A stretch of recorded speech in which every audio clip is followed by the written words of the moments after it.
Views বাংলাদেশের evening ভিউজে আমন্ত্রণ জানাচ্ছি আমি মানিক মিয়াজি। আজকে আলোচনা করব ভিউজ বাংলাদেশের নিউজ এডিটর মারিয়া সালামের সাথে। আমরা কথা বলবো ভারত পাকিস্তানের চলমান সংঘাত নিয়ে, কথা বলবো পাকিস্তানে বেলুচিস্তানে তাদের নিজস্ব যেই স্বাধীনতাকামী আন্দোলন সেই বিষয়ে। শুরুতে আমি আমন্ত্রণ জানাচ্ছি আপাকে। আপা কেমন আছেন? ভালো আছি। আপা, ভারত পাকিস্তানের গত পরশু যে চূড়ান্তভাবে তারা স্ট্রাইক করেছে এবং এর আগে গত কয়েকদিন টানটান যে উত্তেজনা ছিল, এছাড়া গতকালকে আমরা দেখেছি সারা পৃথিবীর যত বিশ্ব নেতারা রয়েছেন সবাই সেটা তীব্র নিন্দা জানিয়েছেন। সবাই সেটাকে আলোচনার টেবিলে সব দুপক্ষকে সংযত থেকে আলোচনার টেবিলে সেটাকে সমাধান করার জন্য তারা বলেছেন। এবং আমরা গতকালকে রাতেও দেখেছি বিভিন্ন জায়গায় থেমে থেমে বোমার শব্দ হচ্ছে। সর্বশেষ কি তথ্য রয়েছে আপনাদের কাছে? সর্বশেষ তথ্য বলতে যেটা গতকাল রাতেই এই উত্তেজনাটা অনেকটা প্রশমিত হয়ে গিয়েছিল। কারণ সর্বশেষ আমরা যে খবর পেয়েছিলাম যে এই হামলা এবং আক্রমণ এবং পাল্টা আক্রমণ যেটা এখানে ভারতীয়রও যেমন বেসামরিক ১০ জন নাগরিক নিহত হওয়ার খবর পাচ্ছিলাম। পাকিস্তানের মানে ভারতের যে সংবাদ মাধ্যম তারা বলছিল এটা ৭০ এর বেশি। কিন্তু পাকিস্তান তাদের আইএসপিআর দিয়ে জানাচ্ছিল যে না এটা আমাদের ২৬ জনের মতো। তো সেই সংখ্যাটা কিছুটা বেড়েছে।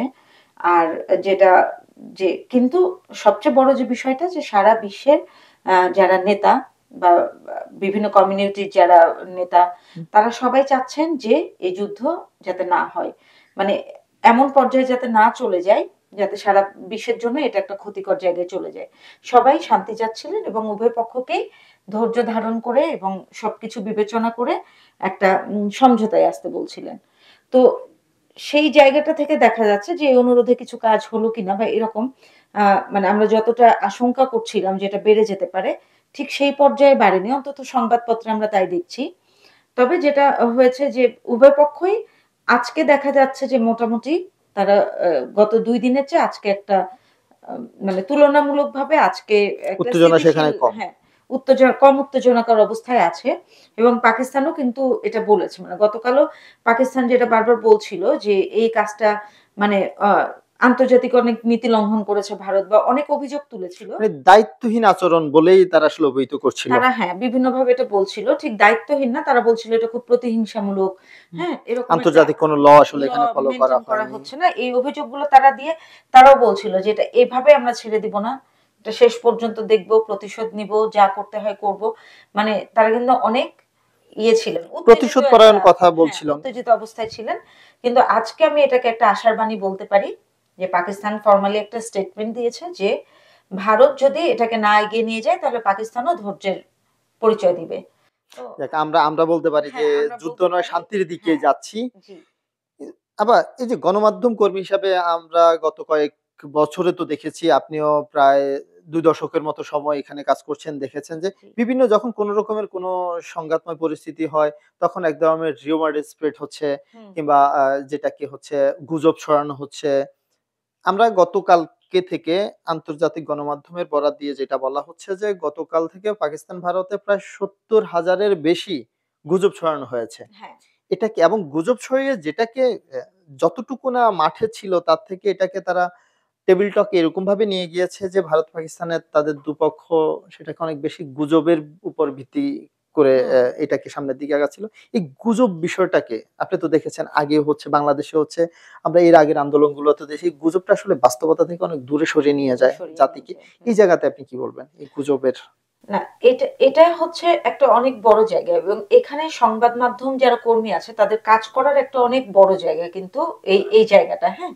যে আমরা যেটাকে এখন অল্টারনেটিভ মিডিয়া বলে থাকি, সোশ্যাল মিডিয়া প্ল্যাটফর্ম।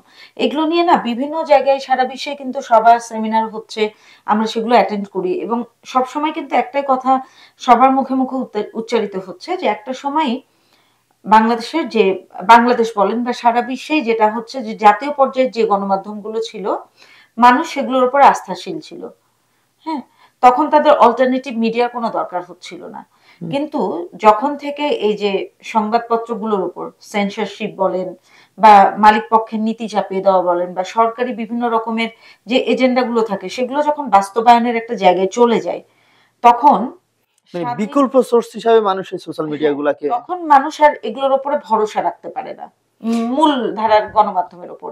তখন তারা বিকল্প হিসেবে এই যে সোশ্যাল মিডিয়া যেটাকে আমরা বলছি অল্টারনেটিভ প্ল্যাটফর্ম। গণমাধ্যম, হ্যাঁ, প্ল্যাটফর্ম, সেগুলোর উপরে ভরসা করে ফেলে। এটার ফলে যে জিনিসটা হচ্ছে যে একটা শ্রেণী তাদের রাজনৈতিক উদ্দেশ্য বলেন বা অন্য যে কোনো উদ্দেশ্য বলেন, সেইটাকে চরিতার্থ করতে যে গুজব ছড়িয়ে দিচ্ছে, এবং মানুষ যেহেতু অল্টারনেটিভ মিডিয়ার উপরে বেশি নির্ভরশীল, তারা কিন্তু আর যাচাই বাছাই করছে না, যাচাই বাছাই না করে সেটাতেই বিশ্বাস করছে, এবং সেভাবে কিন্তু অনেকগুলো সিদ্ধান্ত হয়ে যাচ্ছে। হুম।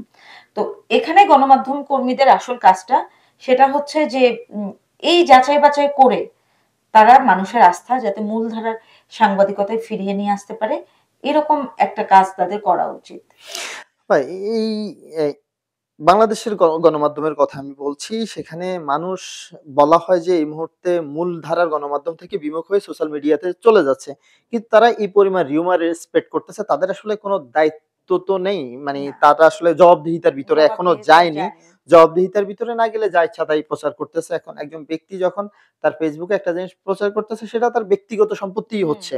বাট সেটাকে জাতি লুপে নিচ্ছে, সেটাকে তো হুম, এটা নিয়ে ভারত পাকিস্তানের আজকের যে অবস্থা, এটার পেছনে বলা হচ্ছে যে এই সোশ্যাল মিডিয়ার উস্কানিকেই তারা আসলে বেশি ভাবে হ্যাঁ, এটার জন্য বলছে। তো এটা তো আপনারা বিভিন্ন সময় সভা সেমিনারে আসলে এই হ্যাঁ, কথাগুলোই বলছিলেন। হুম, এখানে আরেকটু দায়িত্বশীলের কথা আজকে বললেন। হ্যাঁ, আপা আমি যদি আরো অন্যদিকে যাই, বেলুচিস্তানের কথাতে। হুম, আমরা জানি যে পাকিস্তানের বেলুচিস্তান এক ধরনের সংঘাতময় পরিস্থিতি বিরাজ করতে। এই বিষয়টা একটু যদি আপনার কাছ থেকে আমরা ডিটেইলসটা আচ্ছা। একটু শুনতে চাই। আ যেটা হচ্ছে যে বেলুচিস্তান আমরা জানি যে পাকিস্তানের একটা প্রদেশ, এবং বেলুচিস্তান মানে এটা খুবই বড় একটা প্রদেশ, সবচেয়ে বড় প্রদেশ যেটা হচ্ছে সম্পূর্ণ পাকিস্তানের যে আয়তন, বেলুচিস্তান হচ্ছে তার ৪৮%। মানে ধরতে গেলে মানে পাকিস্তানের হাফ অফ অর্ধেকই। হ্যাঁ, হাফ অফ পাকিস্তান। তো বেলুচিস্তানের দক্ষিণে আছে আরব সাগর, উত্তরে আফগানিস্তান, আর পশ্চিমে হচ্ছে ইরান। হুম? তো এই বেলুচিস্তান প্রদেশটা হচ্ছে আফগানিস্তান এবং ইরানের সাথে তাদের বর্ডার শেয়ার করছে, আর আরব সাগর তো আছেই। আরব সাগরের দিকটা হ্যাঁ, তো রয়ে গেল। তো ১৯৪৭ সালে বেলুচিস্তান পাকিস্তানের সাথে এক হয়। হয়ে তারা মানে পাকিস্তানের অন্তর্ভুক্ত হয়ে একটা বাংলাদেশ যেরকম ছিল পূর্ব হুম, হুম, পাকিস্তান, হুম। এরকম একটা ভাগের সময় ওটা ভাগের সময় ওদেরকে দেওয়া হয়েছে দেওয়া একসাথে। হয়েছে। তারা এসেছে এবং তারা স্বেচ্ছায় এসেছে। বা অনেকটা, এটা তো আসলে অনেক লম্বা ইতিহাস। হুম, ছোট করে বলতে গেলে যে অনেকটা মানে একটু চাপের মুখেই পাকিস্তানের সাথে তারা একত্রিত হয়েছিল। এখানে আরেকটা বিষয় বলে রাখা দরকার যে এই যে স্বাধীন জাতীয়তাবাদ, হ্যাঁ, এই ধারণাটা কিন্তু বেলুচদের মতো অতটা শক্তিশালী ছিল না কখনোই। হুম, তবে তারা কয়েকটা জিনিসে খুবই আপোসকামী একদমই ছিল না। মানে হুম, আপোসহীন। সে বিষয়গুলো হচ্ছে তাদের নিজেদের জমি, ভূমি যেটাকে আমরা বলি, হুম, নিজেদের সম্মান, হুম। এবং তাদের সর্দার মানে গোত্রপ্রধান যারা তাদের সম্মান। এই ৩ টা জায়গায় তারা একদমই আপোসহীন ছিল। এটা কিন্তু ব্রিটিশ মানে সবসময় শুরু থেকেই। হুম? এবং আপনি জানেন যে আলেকজান্ডারও কিন্তু একসময় বেলুচিস্তান দখল করেছিল। পার্সিয়ানরা দখল করেছিল। বিভিন্ন শাসক শ্রেণী এটা দখল করেছে। মোগলরাও করেছিল।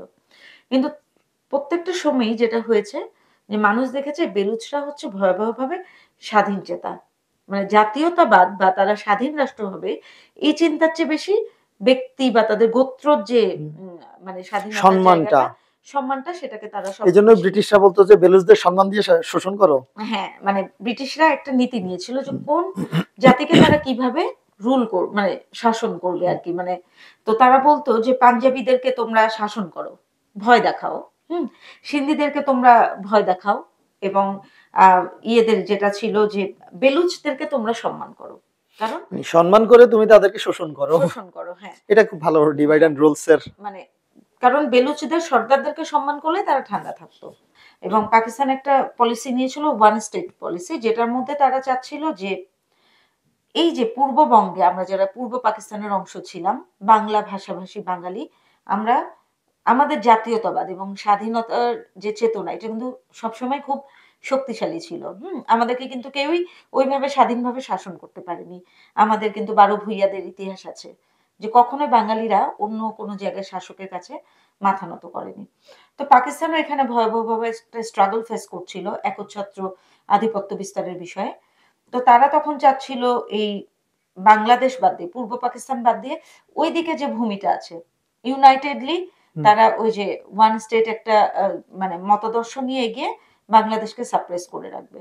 কিন্তু এটা করতে যেটা হয়েছে যে পাকিস্তানের চেতনাবোধ যেটা জাতীয়তাবোধ এটা যতটা শক্তিশালী হয়েছে, বেলুচরা দেখেছে যে তাদের যে সর্দাররা গোত্র প্রধানরা তাদের প্রভাব ততটাই কমে যাওয়া শুরু হয়েছে।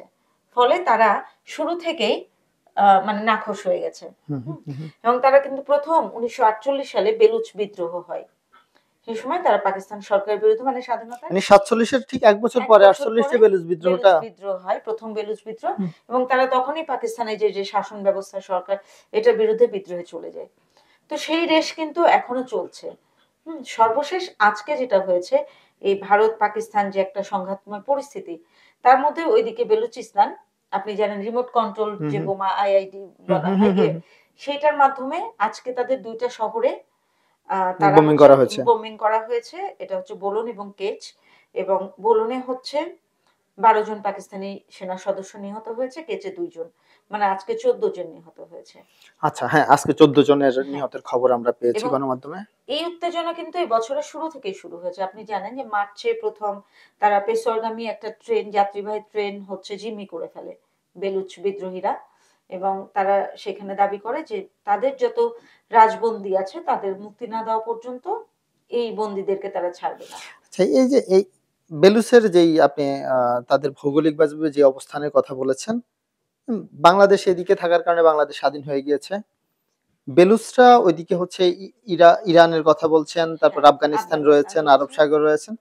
ওরা আসলে স্বাধীন হতে পারছিল না কেন? বা ওদের স্বাধীনতার ক্ষেত্রে যদি তারা তো আসলে বেলুচ যেই আ আ আর্মি রয়েছে, লিবারেশন আর্মি যারা রয়েছেন তারা তো স্বাধীনতাকামী। কিন্তু সেই জায়গাতে আসলে প্রতিবন্ধকতা কোন জায়গায় হচ্ছে তাদের? এখানে তো একটা দেশ স্বাধীন যে হবে, এখানে অনেকগুলো ফ্যাক্টর কাজ করে এটা আপনিও জানেন। তো বেলুচদের ক্ষেত্রে আমাদের ক্ষেত্রে যেটা হয়েছে আমরা একটা ছোট্ট দেশ হওয়ার পরেও আমাদের ভৌগোলিক যে অবস্থানটা ছিল চারপাশে যেহেতু ইন্ডিয়ার একটা অবস্থান ছিল এবং ইন্ডিয়া যে আমাদেরকে একদম মানে সর্বোচ্চ যে সহযোগিতা বলা হয় সেটা দিয়েছে। আমাদের মুক্তিযোদ্ধারা ওইখানে ট্রেনিং নিয়েছেন, আমরা ওইখান থেকে অস্ত্র পেয়েছি। হ্যাঁ, মানে এর কারণে যেটা যে আমাদের স্বাধীনতাটা ত্বরান্বিত হয়েছে দ্রুত। এবং আরেকটা হচ্ছে আমাদের তো আসলে অন্য একজনের ল্যান্ডের উপর দিয়ে এসে আমাদেরকে শাসন করতে হতো বলে আমাদের মানে স্বাধীনতাটা আমাদের জন্য অনেক বেশি হয়তো ইজি ছিল, কিন্তু আমাদের রক্ত অনেক দিতে হয়েছে। আমাদের যে রক্ত দিতে হয়েছে এটা পৃথিবীর কোনো ইতিহাসে এত রক্ত কখনো দিতে হয় রক্ত দেয়নি। এটাই হচ্ছে যে বাঙালি যে মানে বাংলাদেশী আমরা যে একটা স্বাধীন চেতা মানে সাহসী জাতি এটা হচ্ছে তার প্রমাণ। না শুধু তখন না, আমরা এরপরেও আমরা কখনো কোনো রকমের কারো চাপে নতি স্বীকার কখনো এই জাতি করে নাই। তারা কখনো বুঝতে পারি যে কেউ আমাদের উপরে অনেক কিছু চাপিয়ে দিচ্ছে আমরা তখনই কিন্তু মাথাচাড়া দিয়ে স্বৈরাচার আন্দোলনেও বাঙালি রক্ত দিয়েছে, এরপরেও রক্ত দিয়েছে, এখনো রক্ত দিয়েই আসলে স্বাধীন। হ্যাঁ, তো এটা তো আমাদের একটা বিষয়, কিন্তু বেলুচিস্তানের জায়গাটা আমাদের মতো না। ওদের যে জায়গাটা যে ভারতের সাথেও যে তারা একদম নতি স্বীকার করবে বা ভারতের কাছে তারা সারেন্ডার করে সাহায্য নেবে এই জায়গাটা তারা এখন না, তারা বলছে তারা ভারতে দিতে তারা জিরো টলারেন্স তারা ওই জায়গাটায় যায়নি। ওই জায়গাতে তারা যাবে না। সাহায্যের একটা জায়গা তাদের কাছ থেকে বন্ধ। এদিকে আফগানিস্তানের সাথেও তাদের সম্পর্কটা ভালো না, যার ফলে যেটা হয়েছে আর আফগানিস্তানেরও এখন এই মুহূর্তে মানে ওইভাবে একটা দেশের স্বাধীনতা সংগ্রামে সাহায্য করার মতো না সেই অবস্থা হয়তো নেই। ইরানের সাথেও কিন্তু বেলুচদের সম্পর্কের জায়গাটা অতটা উন্নত না, যার ফলে তারা ওই নিজেদের ভেতরেই যে লড়াই সংগ্রাম করছেন আন্তর্জাতিকভাবে সেভাবে কোনো সাহায্য পাচ্ছেন না। এটা একটা বড় কারণ হতে পারে। আবার আমরা যেই আলোচনাটা করছিলাম এই আলোচনার আসলে মূল উদ্দেশ্যটা হচ্ছে যদি আমরা এই ইতিহাসগুলো না জানি তাহলে ভারত পাকিস্তানের আজকে যে চলমান সংঘাতের কারণ সেটা জানার জন্য আসলে আমাদেরকে ইতিহাসের এই জায়গাতে অবশ্যই যেতে হবে। তো আমাদেরকে আসলে সময় দিয়েছেন, আমরা এই ইতিহাসগুলো নিয়ে হয়তো আবারও আলোচনা করব। আমার মনে হয় এগুলো নিয়ে আসলে আমরা একদম খুব দীর্ঘভাবে এবং ডিটেইলসলি আলোচনা করলে আমরা বুঝতে পারবো আজকে ভারত পাকিস্তানের যে চলমান সংঘাত এই সংঘাতের কারণগুলো। তো আমাদেরকে আসলে সময় দেওয়ার জন্য ধন্যবাদ আপনাকে। না, আপনাকেও ধন্যবাদ।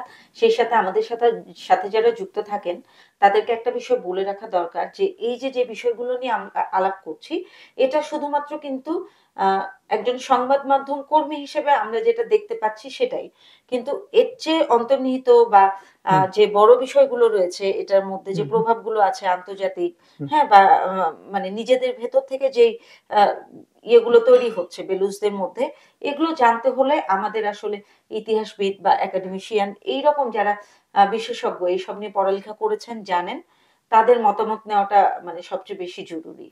না, আপা আমরা অবশ্যই যারা ইতিহাসবিদ যারা এগুলো নিয়ে কাজ করছেন, আমরা পর্যায়ক্রমে তাদের সাথে আসলে এই বিষয়গুলো নিয়ে আলোচনা করব। আমরা একটা বিষয় নিয়ে বিশদভাবে আলোচনা করে এসে এটার সম্পর্কে আসলে আমরা সবাইকে জানানোর চেষ্টা করব। জানাতে পারব। আ যদি আর কিছু যোগ করার না, আপনাদেরকে ধন্যবাদ। থাকবেন ভিউজ বাংলাদেশের সাথেই। হ্যাঁ, দর্শক আমরা কথা বলছিলাম ভারত-পাকিস্তানের চলমান সংঘাত নিয়ে। আমরা কথা বলছিলাম গণমাধ্যমের দায়িত্বশীলতা নিয়ে। আমরা কথা বলছিলাম কখনো কোনো সংঘাতময় পরিস্থিতি কিংবা কখনো টানটান উত্তেজনাকর কোনো পরিস্থিতি যখন তৈরি হয়, তখন যেই রিউমার স্প্রেড হয় কিংবা গুজব ছড়ানো হয়, সেই গুজব একটা জাতিকে কোন জায়গায় নিয়ে যেতে পারে সেটার আমরা জ্বলন্ত প্রমাণ দেখেছি গত কালকের আগের রাতে। ভারত-পাকিস্তানের চলমান যুদ্ধ কিংবা সংঘাত, এখানে বোম্বিং করার পেছনে তাদের যে রিউমারটা ছিল, সেই রিউমারকে বিশেষভাবে ভূমিকা রেখেছে বলে এখানে মনে করা হচ্ছে। আমরা চাই না কখনো এরকম কোনো রিউমার স্প্রেড হোক, কখনো গুজব ছড়াক। সেই গুজব থেকে গুজব নয়, প্রকৃত দায়িত্বশীল মিডিয়ার উপরে আপনারা নির্ভর করবেন, সেটাকে বিশ্বাস করবেন। সেই বিশ্বাসকে আপনাদের বিশ্বাস রাখার আহ্বান জানিয়ে আজকের এই বিয়জ বাংলাদেশের ইভনিং বিয়জ এখানে শেষ করছি। ভালো থাকবেন, সুস্থ থাকবেন, আমাদের সাথে থাকবেন। আল্লাহ হাফেজ।